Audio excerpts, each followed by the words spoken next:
अस्सलाम वालेकुम viewers, welcome to my channel. तो कैसे हैं आप सब? उम्मीद करती हूँ खैरियत से होंगे। तो व्यूअर्स, आज मैं आप लोगों को स्लीव्स का बहुत ही खूबसूरत डिज़ाइन बनाकर दिखाऊंगी। तो चलिए वीडियो को शुरू करते हैं। तो ये देखिए व्यूअर्स, सबसे पहले मैंने स्लीव्स की कटिंग कर ली है। एक नॉर्मल स्लीव्स की जिस तरह से कटिंग होती है मैंने उस तरीके से मैंने इस स्लीव्स की कटिंग कर ली है। अब इसके ऊपर मैं मार्किंग करना शुरू करूँगी। तो ये देखिए व्यूअर्स, ये स्लीव का बॉटम साइड है। बॉटम साइड पे हम इस तरह से बंद वाली साइड पर ये दो स्लीव्स ली हुई है मैंने। ठीक है व्यूअर्स, ये दो स्लीव्स को एक साथ रख लिया है और इसकी ये वाली साइड से हम मार्किंग करेंगे। ठीक है, तो सबसे पहले हम यहाँ पर गोलाई की शेप देंगे, जिसके ऊपर मैं तकरीबन 2.5 इंच पर निशान लगा लूँगी इस तरह से।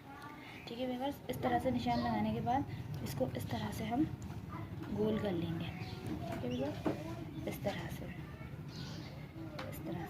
और इस तरह से गोल करने के बाद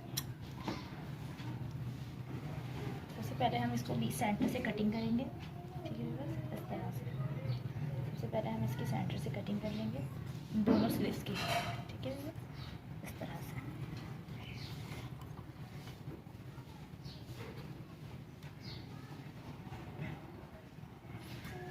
ये देखिए, इस तरह से मैं इसकी सेंटर की कटिंग करेंगे।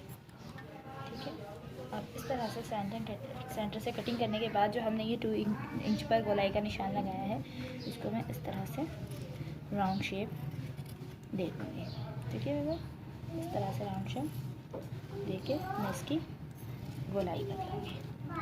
ठीक है बस, और ये हो गया इसका फिटिंग का हिस्सा। अब हम इसे इस तरह से खोल के रखेंगे, इस तरह से। इस तरह से रखने के बाद ठीक है बस, ये देखिए, इस तरह से रखने के बाद मैं इस साइड पर इसकी पाइपिंग लगाऊंगी। मैंने सेंटर से इसको कट कर लिया है और इसकी गोलाई की शेप भी दे दी है। उसके बाद मैं इसकी बीच में सेंटर में पाइपिंग लगाऊंगी। पाइपिंग कैसे लगाऊंगी ये भी मैं आपको अभी लगा कर दिखाती हूँ।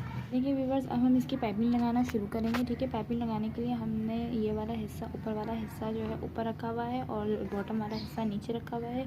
तो अब हम इसकी जो पाइपिंग लगाएंगे वो इस तरह लगाएंगे कि पाइपिंग की ये जो किनारी है इसको इस कपड़े के सीधी साइड और पाइपिंग की सीधी साइड को इस तरह से मिला के रखेंगे और इसके ऊपर हम एक सिलाई लगाते हुए सीधा नीचे तक आएंगे इस तरह से। इस तरह से हम सिलाई को लगाते जाएंगे। हम इसे लगाते जाएंगे और पीछे हमारी एक बारीक सी जो पाइपिंग है वो बनती जाएगी। इस तरह से लगाते लगाते हम पूरा नीचे तक इसे लेके आएंगे। ठीक है, तो गुलाई के पास आके हम इसे रुक जाएंगे और फिर जो सीधी लाइन है हमारी, इसको हम नीचे तक कंप्लीट करेंगे इसी तरीके से। और इसकी जो गुलाई है वहाँ हमें ला के स्टॉप करना है। तो ये देखिए व्यूअर्स, अब हम सीधी पाइपिंग लगाते हुए यहाँ गोलाई के पास आके हमने यहाँ इसको स्टॉप कर दिया है। अब गोलाई की तरफ हमें पाइपिंग लगाने के लिए हमें इस तरह से बूट को ऊपर करना है और निडल को इसमें फंसा कर रखना है। उसके बाद हल्के हाथों से इसकी गोलाई को इस तरह से करेंगे और इस पाइपिंग को भी हम लूज़ करेंगे, हल्का सा खींचेंगे नहीं, बिल्कुल लूज़ हाथों से इस तरह से रखेंगे इसे। और लूज़ हाथों से रखने के बाद मैं आपको जूम करके इस तरह से दिखा रही हूँ। ठीक है, इस तरह से लूज़ हाथों से रखने के बाद हम इसको वापस हैंड को नीचे रखेंगे और इसी के साथ साथ हम दोबारा सिलाई लगाएंगे। ठीक है, हमारा कपड़ा तकरीबन इतना अंदर होना चाहिए। ये देखें, तकरीबन इतना कपड़ा जो है हमारा वो अंदर की साइड पर होना चाहिए। ठीक है, ये देखें। अब फिर दोबारा गोलाई करनी है हमें इसी तरीके से इसको इस तरह से लेके आते जाएंगे। ठीक है, अंदर वाले मार्जिन का ख्याल रखेंगे कि कहीं ऐसा ना हो सिलाई लग रही हो और कपड़ा सिलाई में ना आए, इसलिए देते जाएंगे और इसकी गोलाई को करते जाएंगे। फिर इस तरह से निडल को इस बूट को उठाएंगे और निडल इसमें फंसाएंगे। फिर इसकी गोलाई को इस तरह से करेंगे। ठीक है, बस लूज़ हाथों से करना है, खींचना नहीं है। ठीक है, फिर इस तरह से करते करते अपनी सिलाई को एंड तक लाके हम इस तरह से कंप्लीट कर लेंगे। ठीक है, तो ये देखिए व्यूअर्स, इस तरह से मैंने इसको पाइपिंग लगाकर कंप्लीट कर लिया है। अब इसे पाइपिंग लगा के कंप्लीट करने के बाद अब हम इसे साइड पर कर देते हैं और इसकी डिज़ाइनिंग के लिए एक स्क्वायर पीस लेंगे इस तरह से। इसकी विड्थ और लेंथ मैं आपको बता देती हूँ। इसकी विड्थ और लेंथ तकरीबन 3.5 इंच मैंने रखी है। ठीक है, ये देखें आप, अगर आप चाहें तो इससे बड़ी या छोटी भी ले सकते हैं। ठीक है, मैंने 3.5 इंच ली है। तो अब हम इसकी डिज़ाइनिंग करेंगे। वो डिज़ाइनिंग हम किस तरह से करेंगे मैं आपको बनाकर दिखाती हूँ। तो ये देखिए व्यूअर्स, इस स्क्वायर पीस को हम इस तरह से तिकोन करेंगे। ठीक है, एक बार फोल्ड करेंगे इस तरह ट्रायंगल में, फिर हम इसे इस तरह से दूसरा फोल्ड करेंगे और दूसरा फोल्ड इस तरह से इसे करने के बाद हम इस पर सिलाई मशीन लगाएंगे। ठीक है, ये देखिए इस तरह से फोल्ड करा और फिर इसे दूसरा फोल्ड करेंगे। ठीक है, इस तरह से दूसरा फोल्ड करने के बाद हम इसे इस तरह से सिलाई मशीन के साथ अटैच करेंगे। फिर इसी तरीके से हम ये दूसरी त्रिकोण बनाएंगे। ठीक है, इस तरह से ट्रायंगल बना के इसे इस तरह से रखेंगे और इस तरह से रखने के बाद हम इसके ऊपर सिलाई चलाते जाएंगे। ठीक है व्यूअर्स, मैं आपको लगा कर दिखाती हूँ। ये देखिए व्यूअर्स, मैं अब इस पर इस तरह से सिलाई लगा रही हूँ। मैंने एक के नीचे एक को इस तरह से रख लिया है और तकरीबन थोड़ा थोड़ा सा मैंने इसकी किनारियों से इस तरह से बढ़ा कर लिया है। ठीक है व्यूअर्स, इस तरह से बढ़ा कर लिया है और इस तरह से सिलाई चला रही हूँ। जब हम यहाँ पर आएंगे, यहाँ पर आके हम सिलाई रोक देंगे, उसके बाद फिर दोबारा एक पीस लेंगे। ठीक है, इसी तरीके से इसको इस तरह से त्रिकोण करेंगे। ठीक है, इसकी भी हम इसी तरीके से ट्रायंगल बनाएंगे। ट्रायंगल बनाने के बाद इसे इस तरह से करने के बाद वापस इसके नीचे रखेंगे। ठीक है, और इस तरह से सिलाई लगा देंगे। ठीक है, हम जो ये इस तरह से करते हुए तो हम इस तरह से ये लंबी त्रिकोण पट्टी बनाएंगे। ये हम इसके लेंथ के हिसाब से बनाएंगे। इसकी जो ये गोलाई आ रही है बस इस गोलाई के ऊपर यहाँ तक हम इसे स्टॉप कर डिज़ाइन को स्टॉप करेंगे। तो यहाँ से हमने इसकी लेंथ ली थी, तो इसकी लेंथ हमारे पास 16 इंच आ रही है। ठीक है बस, ये देखिए मैं आपको दिखाती हूँ। तो ये देखें व्यूअर्स, हमने इसकी लेंथ जो है इस तरीके से मेजर करी है। तो इस तरीके से करने के बाद हम इसे इस तरह से इस गोलाई वाले हिस्से जहाँ से गोलाई शुरू हो रही है यहाँ पर हम इसे स्टॉप कर देंगे। तो यहाँ पर स्टॉप जब हम करेंगे तो इस तरह से हमारी ये लेंथ विड्थ वो जो है इसकी लेंथ 16 इंच पे हम यहाँ पर स्टॉप कर देंगे। ठीक है, ये 16। तो इस तरीके से हम जो ये डिज़ाइनिंग बना रहे हैं हमें इस तरह से इसको नाप कर बनाना है और इसकी लेंथ भी तकरीबन 16 इंच ही होनी चाहिए। ठीक है व्यूअर्स, तो मैं इस तरह से बनाती जाऊँगी और साथ साथ नाप। ये देखिए व्यूअर्स, ठीक है व्यूअर्स, इस तरीके से मैं इसको करती जा रही हूँ और नीचे तक इसे लेकर आती जा रही हूँ। ठीक है, थोड़ी लंबी स्ट्रिप बना कर फिर मैं इसे नाप कर देखूँगी कि मैंने कितने इंच की बनाई है। कम या ज़्यादा होगी तो फिर हम इसमें और अटैच करते चले जाएंगे। ठीक है व्यूअर्स, तो ये देखिए व्यूअर्स, इस तरीके से करके हमने इतनी लंबी स्ट्रिप बना ली है। ठीक है, अब मैं इसकी लेंथ आपको दिखा रही हूँ कि अभी तक मैंने कितनी स्ट्रिप बना ली है। तो ये देखिए व्यूअर्स, इसकी लेंथ अभी तक 8 इंचज़ है।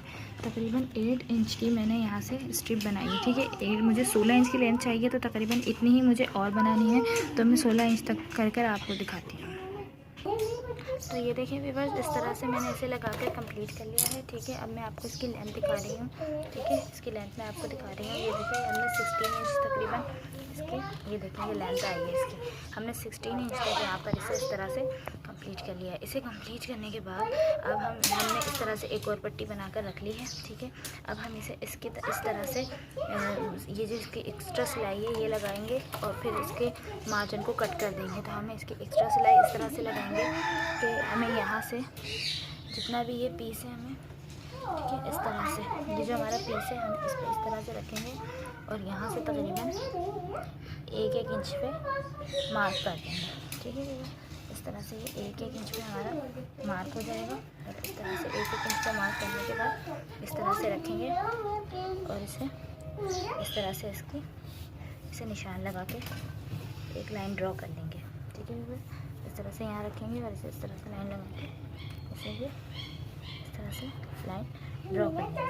ठीक है, तो ये देखिए व्यूअर्स, इस तरह से जो मैंने इसकी मार्किंग करी है। ठीक है, ये जो लाइन है इस लाइन के ऊपर हम स्टिच लगाएंगे। ठीक है, इस तरह से हम इसकी लाइन के ऊपर अब हम इस तरह से कपड़े को रखेंगे। ठीक है व्यूअर्स, इस तरह से, और इसके लाइन को पूरा स्टिच लगा के दोनों साइडों को कंप्लीट कर लेंगे। तो ये देखें व्यूअर्स, हमने इस तरह से एक लाइन लगाकर स्टिच कर लिया है। अब हम इसके दूसरे लाइन पे भी इसी तरीके से स्टिच लगाकर पूरा नीचे तक जिस तरह हमने इसको स्टिच किया है इस तरह से इस लाइन पे भी स्टिच लगा के इसको भी कंप्लीट कर लेंगे। तो ये देखिए व्यूअर्स, हमने इसकी दोनों साइडों पर सिलाई लगा ली है। अब सिलाई लगाने के बाद जो हमारी ये साइड पर एक्स्ट्रा मार्जिन है हमें इस तरह से सिलाई को ध्यान में रखते हुए ताकि सिलाई ना कटे हमारी, हम इस तरह से इसके एक्स्ट्रा मार्जिन को इस तरह से कट कर देंगे। ठीक है व्यूअर्स, इस तरह से हम सारे एक्स्ट्रा मार्जिन को कट कर देंगे। तो ये देखिए व्यूअर्स, अब हमने ये पैटर्न तैयार कर लिया है और पैटर्न तैयार करने के बाद अब बारी आती है इसका स्लीव्स पर अटैच करने की। तो स्लीव्स पर अटैच करने के लिए हम ये देखिए जो हमने पाइपिंग लगाई थी, पाइपिंग के सिर्फ हमने एक तरफ सिलाई लगाई थी और बाकी की इस तरह करके सिलाई लगाई थी। अभी कोई सिलाई हमने नहीं लगाई। अब हमें क्या करना है, इस तरह से पाइपिंग को रखना है। ठीक है व्यूअर्स, और इसके ऊपर इस तरीके से इस पैटर्न को अटैच करना है। जो पैटर्न पे हमने सिलाई लगाई थी हमारी सिलाई अब उसी के ऊपर आनी चाहिए। ठीक है व्यूअर्स, इस तरह से करने के बाद हम इसे इस तरह से नीचे लेकर आगे बढ़ेंगे। बिल्कुल साथ सिलाई लगाते जाएंगे। इस तरह से करने से हमारी ये नीचे वाला पैटर्न भी इसमें अटैच हो जाएगा और हमारी पाइपिंग भी बारीक से निकल के बाहर आ जाएगी। इस तरह से करते करते हम इसे नीचे तक लेकर आएंगे। मैं आप इसे करके आपको दिखाती हूँ। तो ये देखें व्यूवर्स, इस तरह से मैंने प्रिंट एक बना के दोनों साइडों को इसमें अटैच कर दिया है और इसे बाजू पर अब अटैच करके इसकी स्लीव्स पूरी कंप्लीट कर ली है। देखें व्यूवर्स, इसकी लुक इस तरह से आई है। उसके बाद मैंने इसके ऊपर ये एक छोड़ने के बाद एक पर इस तरह से पर्ल्स जो हैं वो अटैच कर दिए हैं। मैंने ये आपको कर नहीं दिखाया क्योंकि ये बहुत सिंपल है, आप कर सकते हैं। इन दोनों साइडों को जॉइन करने के बाद आपने बस बाजू पर अटैच करना है। उसके बाद इसकी फिटिंग की यहाँ पर इस तरह से फिटिंग की सिलाई लगा देनी है। ठीक है व्यूअर्स, उम्मीद करती हूँ आपको मेरी वीडियो पसंद आएगी। अगर आपको मेरी वीडियो पसंद आई है तो प्लीज़ मेरे चैनल को सब्सक्राइब करो, मेरे वीडियो को लाइक करें। Thank you.